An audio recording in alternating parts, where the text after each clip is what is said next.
Welcome to the Academy, Easter Grinds and Home Economics. My name is Anna McAllister. I'm going to start by taking you through the structure of the paper. So if we have a look over here, you'll see section A has 12 short questions. Now these are difficult questions, but they do tend to be repeated. So my advice would be to use your papers, work your way through all of the short questions because they do tend to repeat. Your best 10 will be marked. This part of the paper is 60 marks and it equates to 18% of the paper. So we move on to section B. Question 1, section B is a compulsory question. It's 80 marks and it's 25% of the paper. You're required to answer two other questions in section B. These are 50 mark questions and they equate to 16% of the paper. And then we move on to section C. The one we're studying here in the Academy is elective 3, social studies. And 3A, the first part of that question is compulsory. That's 50 marks for A, and then you choose to do either B or C.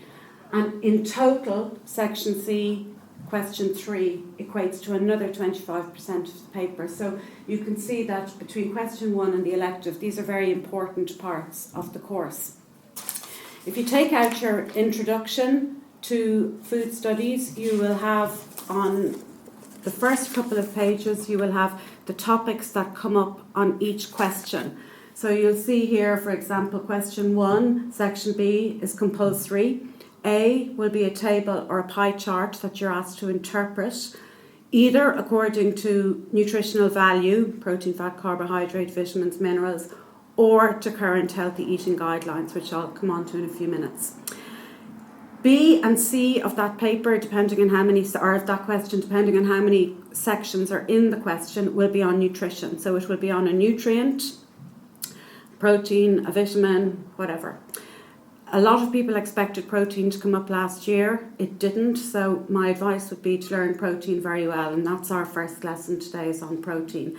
And the last part of that question, whether it's D or E, depending on how many sections, is on consumer studies. And you, in your handout, you will have all of the topics that come up on each of the questions. The next bit that I want to bring you through on the introduction is your RDAs. In order to interpret the chart or the table, you need to know these off the tip of your tongue. So you'll see that they're called the RDAs, recommended daily allowance, or recommended intake, or I. So we're looking first of all at the energy. So an average man needs approximately 2,300 calories a day, and an average woman needs 2,000. If it's a very active man, in other words, very sporty, or in a manual labour job, the requirement is 2,500. If it's an active woman, it's 2,200 calories. And interestingly, for a woman who is pregnant, it's only an extra 300 calories a day, so it's 2,300 for a pregnant woman.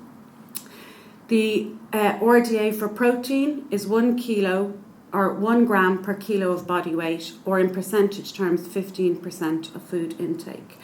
And the dietary guidelines recommend that half of that is plant protein and half is animal protein. Our RDA for fat is 33% of food intake, and the advice is to reduce saturated fat and increase polyunsaturated fat. For carbohydrates, that should be approximately 50% of our food intake, and we should choose whole grain where possible. Our fibre RDA is 35 grams a day, and for salt, it's 6 grams. And interestingly, most Irish people consume between 30 and 35 grams of salt, so much higher than the recommended daily allowance for salt. The next thing I want to bring you on to is menu writing, because this can form part of question 1, section B, and it's important that you do the correct layout. So I'm going to do an example now on the board. So we box off all our menus.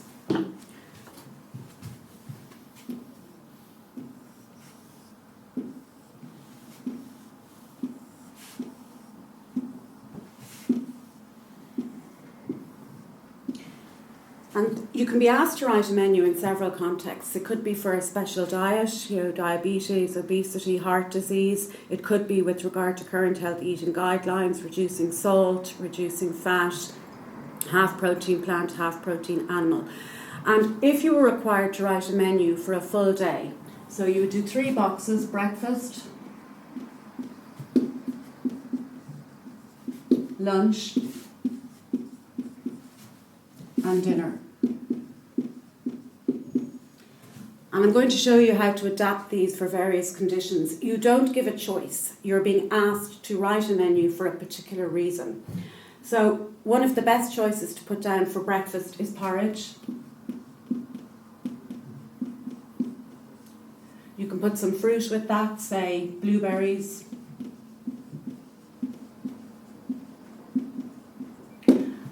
Don't write served with and like I said, don't give a choice. If you want to indicate that there's another course, you simply leave a gap or do a couple of stars. So we could put fresh orange juice here.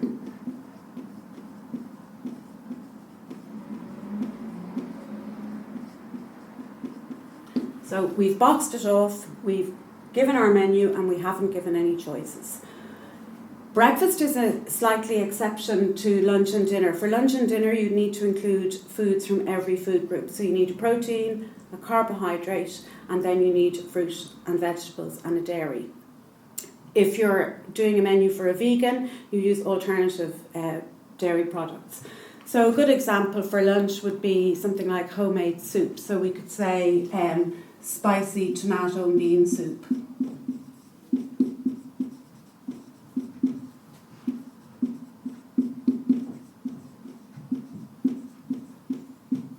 So what we've covered here by having the spicy tomato and bean soup, we've included vegetables and we've included a protein with the beans. We now need to include carbohydrates, so we could write wholemeal brown bread,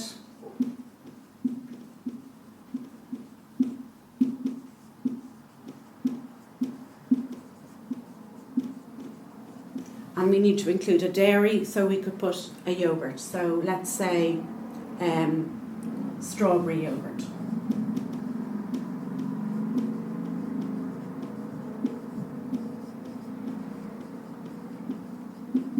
And moving on to dinner, again, we've indicated in the lunch menu the gaps, that they're separate courses. We do exactly the same thing with the dinner menu.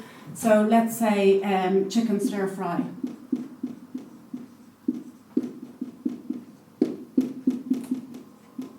Brown rice, and we're going to leave a gap, and fresh fruit salad is always a really good choice for dessert.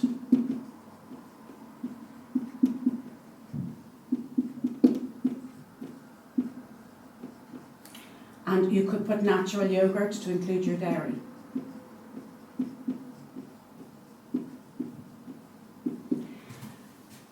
We've included in stir fry our protein and our vegetables. We've included our whole grain cereal with our brown rice. We've included fresh fruit salad here, fresh fruit, and we have our dairy. If you wanted to adapt this, say for a vegan, you could simply make that tofu stir fry and brown rice. And if you wanted to adapt it for somebody who wouldn't take dairy, you could make that a soy yogurt. And in a similar way, you can do that here if it's for a vegan with the lunch menu, and you can make it a soy yogurt. So you can adapt those menus for whatever condition they're looking for the menu for. The next page I want to bring you to in your introduction is the healthy eating guidelines. Again, if you know these off the tip of your tongue, the table will be very easy to interpret. So the healthy eating guidelines advise us to reduce sugar, to reduce fat, that half our fat should be polyunsaturated and half saturated, to reduce salt. And a simple way, if you're being asked how you can reduce salt, is to flavour with herbs and spices instead of salt, to use reduced salt products like low salt, soy sauce, that sort of thing. To read ingredients on cans and on jars, be aware of the amount of salt content. And also be aware, often on labels they call it sodium. You need to multiply sodium by 2.2 to get the salt equivalent. The healthy eating guidelines also tell us to increase fibre, so always try to choose the whole grain carbohydrate option, increase water, and increase fruit and veg intake. Our protein should be half plant, half animal, to keep alcohol within the recommended guidelines, and to eat a wide variety of food in line with the recommendations of the food pyramid. And that's the 2017 food pyramid. It was amended in 2017, not the 2012 food pyramid. Okay, so this is going to bring us into looking at the last page in your introduction. This gives you the basic facts of the food and nutrition. So it gives you the nutrient, the RDA, the sources and the functions. And that's a summary that you can use when you're answering the table question. And we'll do an example of that later on. So our main lesson today is looking at protein. So you'll need your protein handout.